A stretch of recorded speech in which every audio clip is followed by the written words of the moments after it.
A reading from the letter to the Hebrews.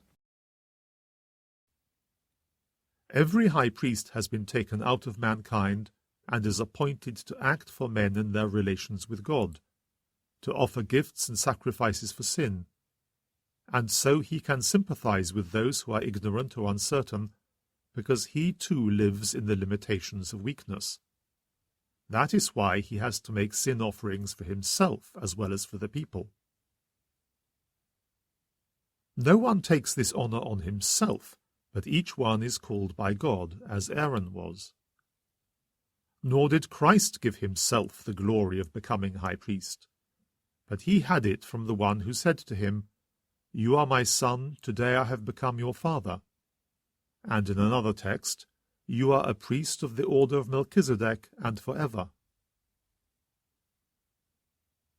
During his life on earth, he offered up prayer and entreaty, aloud and in silent tears, to the one who had the power to save him out of death, and he submitted so humbly that his prayer was heard. Although he was Son, he learned to obey through suffering. But having been made perfect, he became for all who obey him the source of eternal salvation, and was acclaimed by God with the title of High Priest of the order of Melchizedek. The Word of the Lord. A reading from the Holy Gospel according to Mark.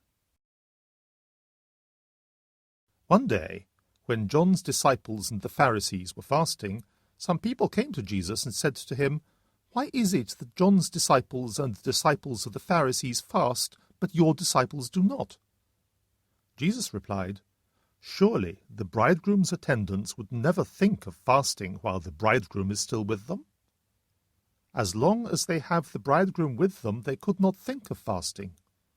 But the time will come for the bridegroom to be taken away from them, and then on that day they will fast. No one sews a piece of unshrunken cloth on an old cloak. If he does, the patch pulls away from it, the new from the old, and the tear gets worse. And nobody puts new wines into old wineskins. If he does, the wine will burst the skins, and the wine is lost, and the skins too. No, new wine, fresh skins." The Gospel of the Lord.